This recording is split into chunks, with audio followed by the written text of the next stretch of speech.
തിരുവചനപ്രഭയിൽ ഉണരാം, പുതുതാകാം, പുതിയൊരു പാതയതിൽ പോകാം സാക്ഷികളായി.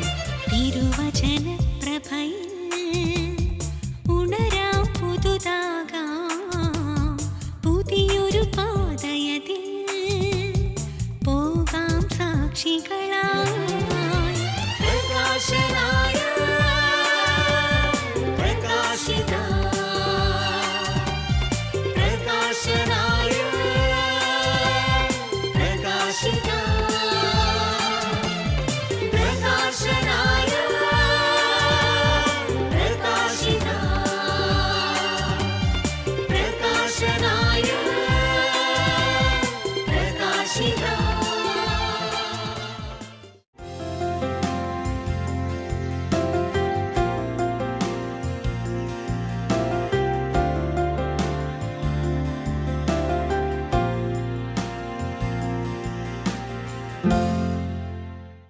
ഈ ധ്യാന സമയത്തിലേക്ക് ഏവർക്കും സ്വാഗതം. ദൈവ തിരുനാമം മഹത്വപ്പെടുമാറാകട്ടെ. ഈ ധ്യാന സമയത്ത് ചിന്തയ്ക്ക് ആധാരമായി ഞാൻ തിരഞ്ഞെടുത്തിരിക്കുന്നത് 121 സങ്കീർത്തനമാണ്. ഈ സങ്കീർത്തനത്തിൻ്റെ തലക്കെട്ട് ആരോഹണ ഗീതം എന്ന് കുറിച്ചിരിക്കുന്നു. എന്തുകൊണ്ട് ഇത് ആരോഹണ ഗീതങ്ങളിൽ ഉൾപ്പെടുത്തിയിരിക്കുന്നു? കാരണം ഭക്തിയുള്ള യഹൂദൻ യെരുശലേം ദേവാലയത്തിലേക്ക് പെസഹ ആചരിക്കുവാൻ പോകുമ്പോൾ പാടുന്ന മനോഹരമായ കാവ്യമാണ്. ഈ സങ്കീർത്തനത്തിൽ പ്രാർത്ഥനയെക്കുറിച്ച് സങ്കീർത്തനക്കാരൻ പ്രതിപാദിച്ചിരിക്കുന്നു.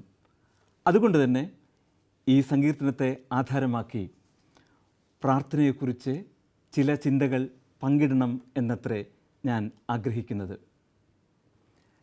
ഈ സങ്കീർത്തനം ആരംഭിക്കുന്നത് ഞാൻ എൻ്റെ കണ്ണ് പർവ്വതങ്ങളിലേക്ക് ഉയർത്തുന്നു എന്ന് പറഞ്ഞുകൊണ്ടാണ്.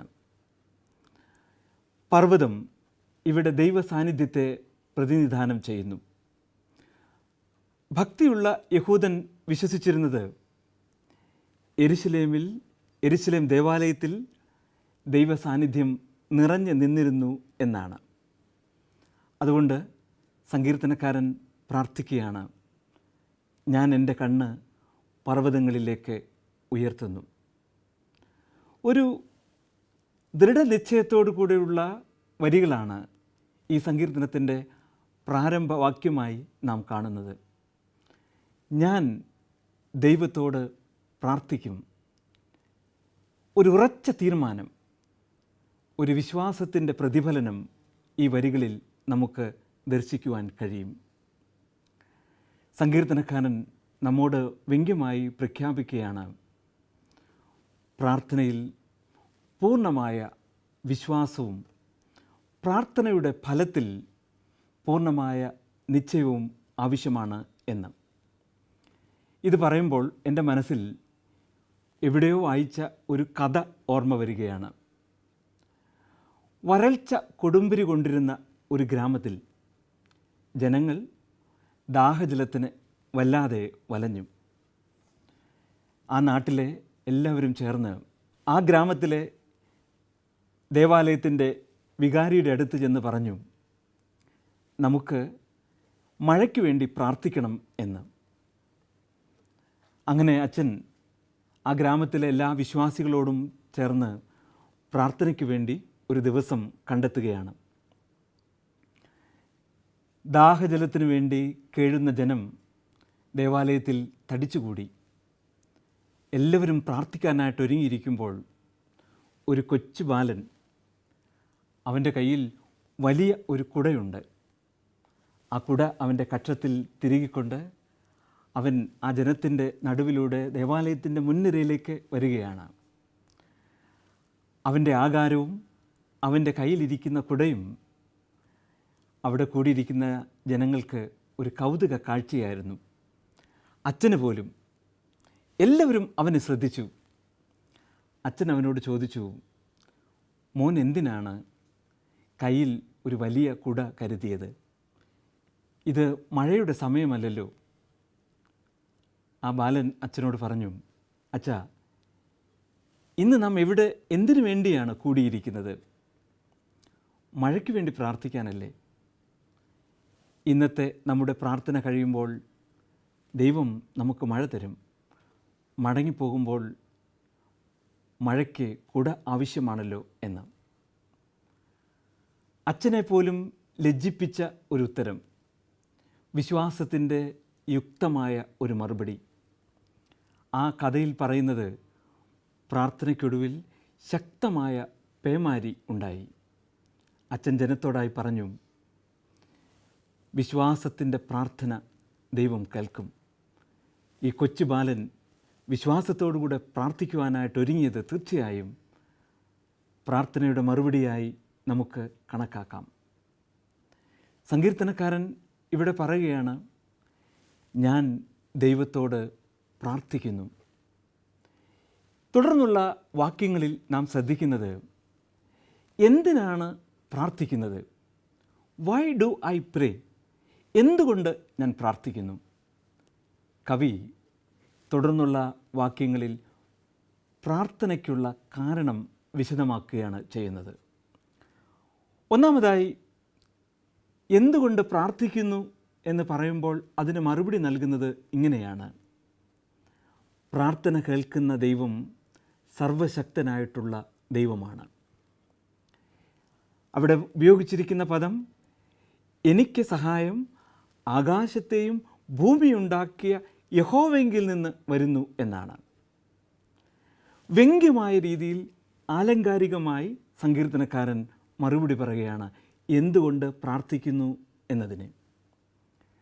ആകാശവും ഭൂമിയും സൃഷ്ടിച്ച ദൈവത്തിങ്കിൽ നിന്ന് എനിക്ക് മറുപടി ലഭിക്കുന്നു. വളരെ ആഴമായി ചിന്തിച്ചാൽ സങ്കീർത്തനക്കാരൻ പറയുന്നത്, എൻ്റെ പ്രാർത്ഥനയ്ക്ക് മറുപടി നൽകുവാൻ ദൈവം സർവശക്തനാണ്. എൻ്റെ ആവശ്യങ്ങൾ നിറവേറ്റുവാൻ അവൻ മതിയായവനാണ് എന്നതാണ്. ഞാൻ ചോദിക്കട്ടെ, ദൈവസന്നിധിയിൽ നാം പ്രാർത്ഥിക്കുന്നവരാണ്. ഇന്ന് പ്രഭാതത്തിലും തുടർന്നുള്ള സമയങ്ങളിലും ഔപചാരികമായും അല്ലാതെയും നാം പ്രാർത്ഥിച്ചവരാണ്. ചോദിക്കട്ടെ, ഇന്ന് പ്രാർത്ഥിച്ച എല്ലാ വിഷയങ്ങൾക്കും ദൈവത്തിന് മറുപടി നൽകാൻ കഴിയും എന്ന് വിശ്വസിച്ച് പ്രാർത്ഥിക്കുവാൻ നമുക്ക് കഴിയുന്നുണ്ടോ? പലപ്പോഴും ദൈവത്തെക്കുറിച്ചുള്ള നമ്മുടെ സങ്കല്പം നമ്മുടെ ഒരു ബിഗ് ബ്രദറിനെ പോലെയാണ്. ചില കാര്യങ്ങൾ നിറവേറ്റുവാൻ ദൈവത്തിന് കഴിയും, ചില കാര്യങ്ങൾ നിറവേറ്റുവാൻ അവന് കഴിയുമോ എന്ന്. എന്നാൽ ഇവിടെ പ്രതിപാദിക്കുന്ന ഈ വാക്യങ്ങളിൽ നിന്ന് നമുക്ക് മനസ്സിലാക്കാൻ കഴിയുന്നത്, അർത്ഥശങ്കയ്ക്കിടയില്ലാതെ സങ്കീർത്തനക്കാരൻ ഇവിടെ പറയുന്നത്, എനിക്ക് സഹായം ആകാശത്തെയും ഭൂമിയും ഉണ്ടാക്കിയ യഹോവയെങ്കിൽ നിന്ന് വരുന്നു എന്നാണ്. പ്രാർത്ഥന കേൾക്കുന്ന ദൈവം സർവശക്തനായ, അഖിലാണ്ടത്തെ മുഴുവൻ നിർമ്മിച്ചവനായ, പരിപാലിക്കുന്നവനായിട്ടുള്ള ദൈവമാണ്. ഈ സമയത്ത് ഓർമ്മിപ്പിക്കട്ടെ, പ്രാർത്ഥന കേൾക്കുന്ന ദൈവം സർവശക്തനായിട്ടുള്ള ദൈവമാണ്. അതുകൊണ്ട് സങ്കീർത്തനക്കാരൻ പറയുന്നു, എൻ്റെ പ്രാർത്ഥനയ്ക്ക് ഉത്തരമുണ്ട്. സർവശക്തനായിട്ടുള്ള ദൈവം എൻ്റെ പ്രാർത്ഥനയ്ക്ക് മറുപടി നൽകും. 2, എന്തുകൊണ്ട് പ്രാർത്ഥിക്കുന്നു എന്നതിൻ്റെ മറുപടി സങ്കീർത്തനക്കാരൻ പറയുന്നത്, അവൻ മയങ്ങുന്നില്ല, ഉറങ്ങുന്നില്ല എന്നാണ്. ജീവിതത്തിൽ നമ്മെ സംരക്ഷിക്കുന്നു എന്ന് കരുതുന്ന എല്ലാവരും ഒരു സന്ദർഭത്തിൽ ഉറങ്ങുകയോ മയങ്ങിപ്പോകുകയോ ചെയ്യും. അതൊരു യാഥാർത്ഥ്യമാണ്. ഒരുപക്ഷെ മയക്കം നടിക്കുന്നതിനുള്ള സാധാരണമായ സാധ്യതയുണ്ട്. ഇവിടെ സങ്കീർത്തനക്കാരൻ പറയുന്നു, ഞാൻ പ്രാർത്ഥിക്കുന്ന ദൈവം എൻ്റെ പ്രാർത്ഥന കേൾക്കും, അവൻ മയങ്ങുകയില്ല, ഉറങ്ങുകയില്ല എന്നാണ്. സാധു കൊച്ചിൻചുപദേശിയുടെ ഗാനങ്ങൾ നമുക്ക് വളരെ വളരെ സുപരിചിതമാണ്. അദ്ദേഹത്തിൻ്റെ ഗാനങ്ങൾ ഇന്നും നമ്മോട് വളരെയധികം ക്രിസ്തീയ സന്ദേശങ്ങൾ സംവേദിക്കുന്നതാണ്. അതിന് കാരണം ജീവിതാനുഭവത്തിൽ നിന്ന് അവ ഉരുത്തിരിഞ്ഞിട്ടുള്ളതാണ്. ഏറ്റവും പ്രസിദ്ധമായ ഗാനങ്ങളിൽ ഒന്നാണ് പൊന്നേശു തമ്പുരാൻ എന്നാരംഭിക്കുന്ന ഗാനം. ആ ഗാനത്തിൽ അദ്ദേഹം പറയുന്നുണ്ട്, കണ്ടും കാണാതെയും പോകുന്ന അനേക പ്രിയപ്പെട്ടവർ ഉണ്ട് എന്ന്.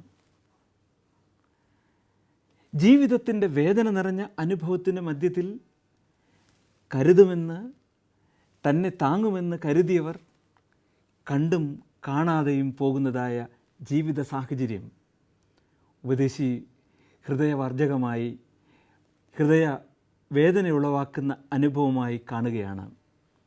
പക്ഷേ അദ്ദേഹം തുടർന്ന് പാടുന്നു, എന്നെ പരിചയമുള്ളവർ, എന്നെ കരുതുമെന്ന് വിശ്വസിച്ചവർ, അവർ കാണാതെ കടന്നു പോകുമ്പോഴും എന്നെ കരുതുന്ന, എന്നെ അറിയുന്ന ഒരു ദൈവം സ്വർഗത്തിൽ ജീവിക്കുന്നു എന്ന്.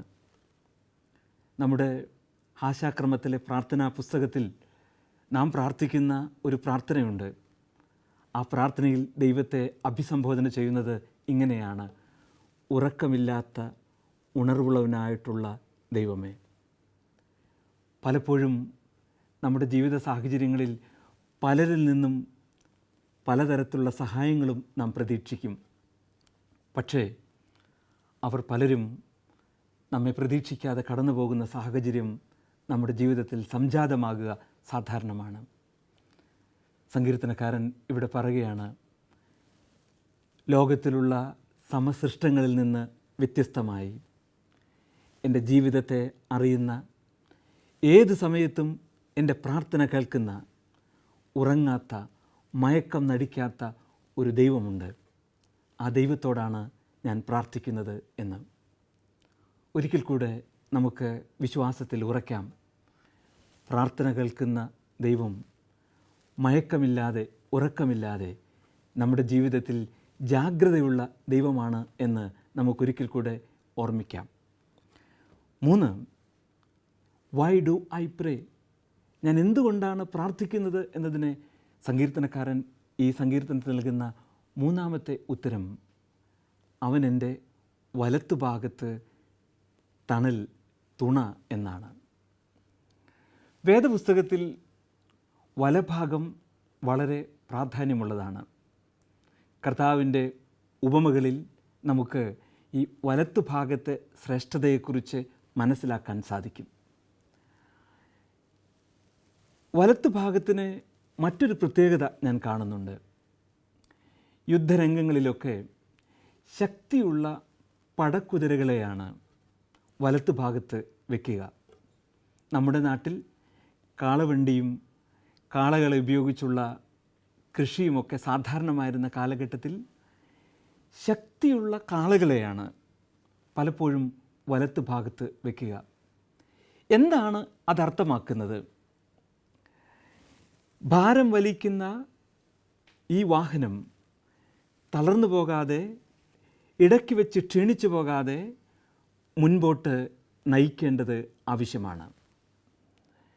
തളർന്നു പോകുന്ന അവസ്ഥ ജീവിതത്തിൽ ഉണ്ടാകും. എൻ്റെ മനസ്സിൽ നിറഞ്ഞു നിൽക്കുന്ന ഒരു കാഴ്ചയുണ്ട്. വർഷങ്ങൾക്ക് മുമ്പ് തമിഴ്നാട്ടിലെ ഗ്രാമങ്ങളിൽ ഞാൻ കണ്ടിട്ടുള്ളതാണ് അത്. ദീർഘദൂരം യാത്രയിൽ കാളവണ്ടികൾ ഇങ്ങനെ ഒന്നൊന്നായി സഞ്ചരിക്കുമ്പോൾ അതിൽ ചില കാളകൾ ക്ഷീണം മൂലം തളർന്നു വീഴും. അപ്പോൾ കാളവണ്ടിക്കാരൻ ഈ കാളയെ ശക്തമായി പ്രഹരിക്കും. അതിൻ്റെ വേദന കൊണ്ട് അത് പുളയുമ്പോഴും കാളവണ്ടിക്കാരന് ഒരു ഉദ്ദേശം മാത്രമേ ഉള്ളൂ, ഭാരം നിറച്ച ഈ വാഹനം ലക്ഷ്യസ്ഥാനത്ത് എത്തിക്കണം. പ്രഹരത്തിൻ്റെ വേദന സഹിക്കാൻ വയ്യാതെ ആകുമ്പോൾ ഈ കാള അവിടെ നിന്ന് എഴുന്നേൽക്കും. ക്ഷീണതയോടുകൂടെ ആ വാഹനം മുൻപോട്ട് വലിച്ചു നീക്കും. ഈ കാഴ്ച ഈ സങ്കീർത്തനവുമായി ബന്ധപ്പെടുത്തി ഞാൻ ചിന്തിക്കുകയാണ്. നമ്മുടെ ജീവിതത്തിലും പലപ്പോഴും ജീവിതമാകുന്ന ഈ വാഹനം മുൻപോട്ട് നയിക്കുവാൻ, വലിക്കുവാൻ കഴിയാത്ത അവസ്ഥ സാധാരണമായി നമ്മുടെ ജീവിതത്തിൽ ഉണ്ടാകും. പക്ഷേ ഇവിടെ സങ്കീർത്തനക്കാരൻ പറയുന്നത്, അവൻ എൻ്റെ വലത്തുഭാഗത്ത് ശക്തി നൽകുവാനായി എന്നോട് കൂടെയുണ്ട്. പ്രഹരിച്ച് ഹേമിച്ച് എന്നെ വലിച്ചിഴയ്ക്കുന്ന ഒരു യജമാനനെ പോലെയല്ല ദൈവം, മറിച്ച് എന്നോടുകൂടെ ഭാരം വഹിക്കുവാനായി ശക്തി നൽകുവാനായി ദൈവം എന്നോട് കൂടെയുണ്ട്. എന്താണ് വേദപുസ്തകത്തിൽ കാണുന്ന ദൈവത്തിൻ്റെ പ്രത്യേകത?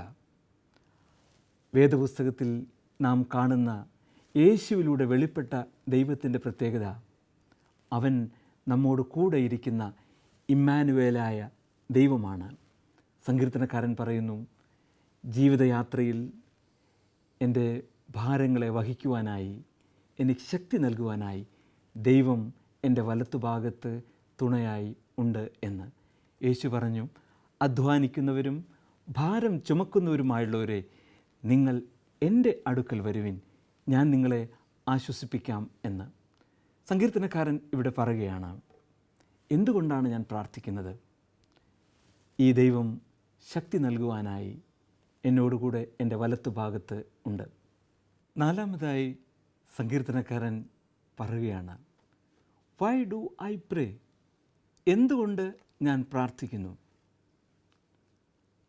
സങ്കീർത്തനക്കാരൻ്റെ മറുപടി ഇങ്ങനെയാണ്, അവൻ എൻ്റെ ഗമനത്തെയും ആഗമനത്തെയും നിയന്ത്രിക്കുന്നു. ഗമനത്തെയും ആഗമനത്തെയും നിയന്ത്രിക്കുന്ന വ്യക്തിയെ നാം സാധാരണ പറയുക വഴികാട്ടി എന്നാണ്. ഗൈഡ് എന്ന് ഇംഗ്ലീഷിൽ പറയും. വിനോദ സഞ്ചാര കേന്ദ്രങ്ങൾ സന്ദർശിക്കുന്നവരാണ് നാം ഓരോരുത്തരും. നമുക്കറിയാം, വിനോദസഞ്ചാര കേന്ദ്രങ്ങളിൽ ആ സന്ദർശനം ആസ്വാദനകരമായി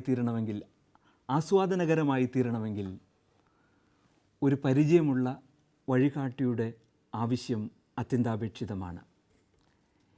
എന്താണ് ഒരു വഴികാട്ടി, ഒരു ഗൈഡ് നമുക്ക് നൽകുന്ന സേവനങ്ങൾ? ഒരു പ്രദേശത്തെ ഭംഗി അതിൻ്റെ പൂർണ്ണതയിൽ ആസ്വദിക്കുവാൻ ഗൈഡ് നമ്മെ സഹായിക്കുന്നു. മാത്രമല്ല, അപകടം നിറഞ്ഞ സ്ഥലങ്ങളിൽ നിന്ന്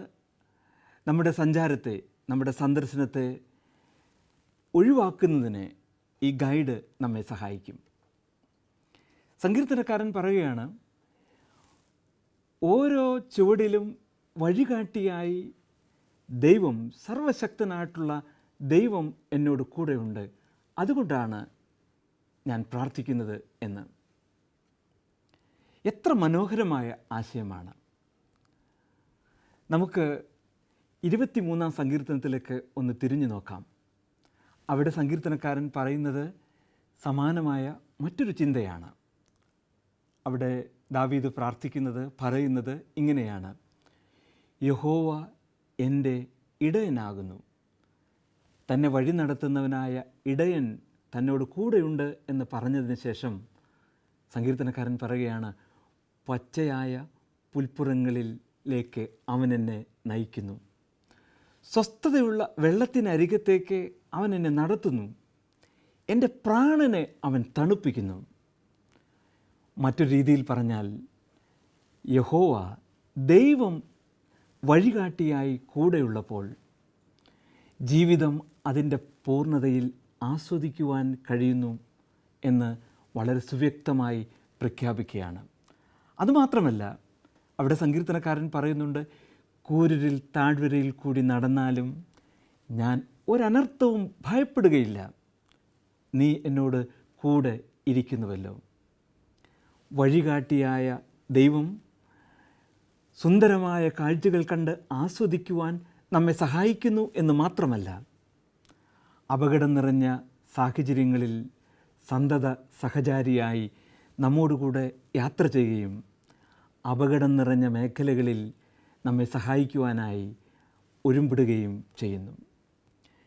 ജീവിതത്തിൽ ഏത് വഴികാട്ടിയെക്കുറിച്ചാണ് നമുക്ക് അപ്രകാരം പൂർണ്ണമായി പറയുവാനായിട്ട് സാധിക്കുക? സങ്കീർത്തനക്കാരൻ ഇവിടെ പ്രാർത്ഥിക്കുന്നതിൻ്റെ ഉത്തരമായി നമുക്ക് കാണുവാൻ കഴിയുന്നത്, വഴികാട്ടിയായ ഒരു ദൈവം ജീവിതയാത്രയിൽ കൂടെയുണ്ട് എന്നതാണ്. ഈ ലോക ജീവിതത്തിൽ എത്ര ആശ്വാസം നൽകുന്ന അനുഭവമാണ്. പലതരത്തിലുള്ള ജീവിതാനുഭവങ്ങൾ ഈ ജീവിതയാത്രയിൽ നമുക്കുണ്ടാകുമ്പോൾ ഒരിക്കലും വിട്ടുമാറാത്ത സന്തത സഹചാരിയായ ഒരു ദൈവത്തിൻ്റെ സാന്നിധ്യം, സർവശക്തനായ ദൈവത്തിൻ്റെ സാന്നിധ്യം എത്ര അഭികാമ്യമാണ്. ഒരു പക്ഷേ എന്നെ കേൾക്കുന്ന പ്രേക്ഷകരിൽ ചിലരെങ്കിലും ജീവിതത്തിൻ്റെ മുന്നോട്ടുള്ള ഗമനത്തെക്കുറിച്ചും കടന്നുപോകുന്ന ജീവിത സാഹചര്യങ്ങളെക്കുറിച്ചും ഭാരപ്പെടുന്നവരായിരിക്കാം. പ്രാർത്ഥനയിൽ ദൈവസന്നിധിയിലേക്ക് നാം അടുത്തു വരുമ്പോൾ നമ്മുടെ പ്രാർത്ഥനയ്ക്ക് തക്കതായ മറുപടി നൽകുന്ന, വഴികാട്ടുന്ന, ജീവിതം അതിൻ്റെ പൂർണ്ണതയിൽ ആസ്വദിക്കുവാനും അപകടം നിറഞ്ഞ മേഖലകളിൽ നമ്മെ സംരക്ഷിക്കുവാനും ശരിയായ പാത കാണിച്ചു തരുവാനും ദൈവം നമ്മോട് കൂടെയുണ്ട്. അതുകൊണ്ട് ഞാൻ ഓർപ്പിക്കട്ടെ പ്രിയ പ്രേക്ഷകരെ, ജീവിതത്തിൻ്റെ ആകുല നിറഞ്ഞ സാഹചര്യങ്ങൾ, വേദന നിറഞ്ഞ സാഹചര്യങ്ങൾ ദൈവസന്നിധിയിൽ നമുക്ക് സമർപ്പിക്കാം. തീർച്ചയായും വഴികാട്ടിയായ ദൈവം നമ്മോട് കൂടെയുണ്ട്, സംശയം ആവശ്യമില്ല. എൻ്റെ മനസ്സിൽ എവിടെയോ വായിച്ച ഒരു സംഭവം ഓർമ്മ വരികയാണ്. ഒരു പർവ്വതാരോഹകൻ, അദ്ദേഹം ഒരു സ്ഥലത്ത് കിഴക്കാൻ തൂക്കായി കിടക്കുന്ന ഒരു പർവ്വതാരോഹണത്തിന് വേണ്ടി തിരഞ്ഞെടുക്കുകയാണ്. അദ്ദേഹത്തെ സഹായിക്കുവാനായി അദ്ദേഹം ഒരു ഗൈഡിൻ്റെ സഹായം തേടിയിട്ടുണ്ട്. ഈ മനുഷ്യനിത വളരെ ആവേശത്തോടു കൂടെ പർവ്വതാരോഹണത്തിന് ഒരുങ്ങുകയാണ്. വഴികാട്ടിയായി ഗൈഡ് കൂടെയുണ്ട്. അദ്ദേഹം മലകളുടെ ചുവടുകൾ ഓരോന്നോരോന്നായി മുൻപോട്ട് വയ്ക്കുന്നു. കുറേ ദൂരം സഞ്ചരിച്ചപ്പോൾ ഈ പർവ്വതാരോഹകൻ താൻ കയറിക്കൊണ്ടിരിക്കുന്ന മലയുടെ എവിടം വരെ എത്തി എന്നറിയുവാനായി അദ്ദേഹം താഴേക്ക് നോക്കി. അദ്ദേഹത്തിന് ഞെട്ടിപ്പോയി. അദ്ദേഹം പിന്നിട്ട ദൂരം കണക്കാക്കുമ്പോൾ ആഴമുള്ള ഒരു വലിയ ഗർത്തമാണ് താഴെ കാണുന്നത്. അദ്ദേഹം ഒരു നിമിഷം ഭാരപ്പെട്ടു പോയി. കാരണം കാല് വഴുതി വീണാൽ ഒരു വലിയ ഗർത്തത്തിലേക്കാണ് അദ്ദേഹം നിപതിക്കുക. അദ്ദേഹം മുകളിലേക്ക് ഒന്ന് തുറിച്ചു നോക്കി. കിഴക്കാൻ തൂക്കായി നിൽക്കുന്ന മല ഇനിയും ദൂരം നിൽക്കുകയാണ്. ചുവടുകൾ വളരെ പരിമിതം. അദ്ദേഹം പകച്ച് ഭാരപ്പെട്ടു പോയി.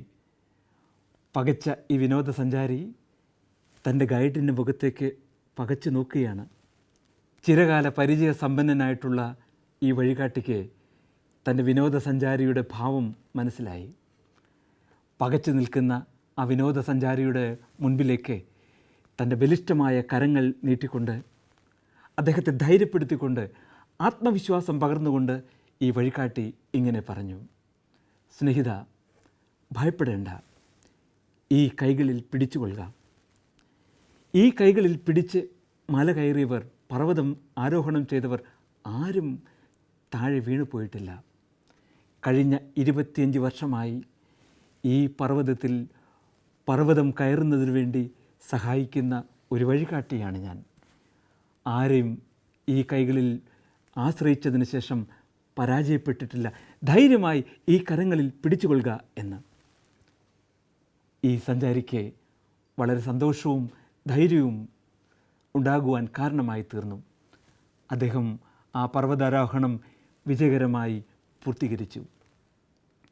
അത് ശാശ്വതവാനായ ദൈവം നമ്മോട് ഓരോരുത്തരോടും വളരെ സ്വാന്തനമായി പറയുകയാണ്: ജീവിതയാത്രയിൽ പകച്ചു നിൽക്കേണ്ട, വഴികാട്ടിയായി ദുർഘടങ്ങളിൽ നിന്ന് നിന്നെ രക്ഷിക്കുവാൻ, ജീവിതയാത്ര വിജയകരമായി പൂർത്തീകരിപ്പാൻ എൻ്റെ സാന്നിധ്യം നിന്നോട് കൂടെയുണ്ട്.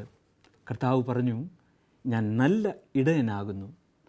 നല്ല ഇടയനായ ദൈവത്തിൻ്റെ കരങ്ങളിൽ, യേശുവിൻ്റെ കരങ്ങളിൽ ആശ്രയിക്കുമ്പോൾ ജീവിതം വിജയകരമായി പൂർത്തീകരിപ്പാൻ അത് കാരണമായി തീരും. സങ്കീർത്തനക്കാരൻ നമ്മോട് പറയുകയാണ്: വൈ ഡു ഐ പ്രേ? എന്തുകൊണ്ടാണ് ഞാൻ പ്രാർത്ഥിക്കുന്നത്? ഞാൻ പ്രാർത്ഥിക്കുന്ന ദൈവം എന്നോടുകൂടെ വഴികാട്ടിയായി, വഴി നടത്തുന്നവനായി, ഒരു സാഹചര്യത്തിലും കൈവിടാത്തവനായി എന്നോട് കൂടെയുണ്ട്. നമ്മുടെ പ്രാർത്ഥനയിൽ വിശ്വാസമുള്ളവരായി തീരാം. നമ്മുടെ പ്രാർത്ഥന സർവശക്തനായിട്ടുള്ള ദൈവത്തോടാണ് എന്ന് നമുക്ക് വിശ്വസിക്കാം. ജീവിതത്തിൻ്റെ എല്ലാ ആവശ്യങ്ങളുടെയും മധ്യത്തിൽ മയങ്ങാത്തവനായ, ഉറങ്ങാത്തവനായ ദൈവത്തോടാണ് നാം പ്രാർത്ഥിക്കുന്നത് എന്ന് ഒരിക്കൽ കൂടെ വിശ്വസിക്കാം. ജീവിതയാത്രയിൽ തളർന്നു പോകുമ്പോൾ, ഭാരം വഹിപ്പാൻ ക്ഷീണിതരായിത്തീരുമ്പോൾ ശക്തി നൽകുന്ന ഇമ്മാനുവേലായ ദൈവം തമ്പുരാൻ നമ്മോട് കൂടെയുണ്ട്. അടിപതറാതെ ജീവിതയാത്ര മുന്നോട്ട് നയിക്കുവാൻ ചാലകശക്തിയായി, പ്രേരകശക്തിയായി യേശു നമ്മോട് കൂടെയുണ്ട്. അവൻ്റെ കരങ്ങളിൽ നമുക്ക് ആശ്രയിക്കാം. അങ്ങനെ പ്രാർത്ഥനയിൽ വിശ്വാസമുള്ളവരായി വിശ്വാസ ജീവിതയാത്ര തുടരുവാൻ ദൈവത്തിൻ്റെ പരിശുദ്ധാത്മാവ് നമ്മെ സഹായിക്കട്ടെ, ശക്തീകരിക്കട്ടെ എന്ന് പ്രാർത്ഥിച്ചുകൊണ്ട് ഞാനെൻ്റെ വാക്കുകളെ ഉപസംഹരിക്കുന്നു. ദൈവം നിങ്ങളെ അനുഗ്രഹിക്കട്ടെ. അനുഗ്രഹദായകനേ, ആശ്രിതവത്സലനേ, ഈ നിന്ദാസരിൽ വന്നു വസിക്കണേ, ഈ നിന്ദാസരിൽ വന്നു വസിക്കണേ, അനുഗ്രഹമേകിടണേ, ദർശനമരു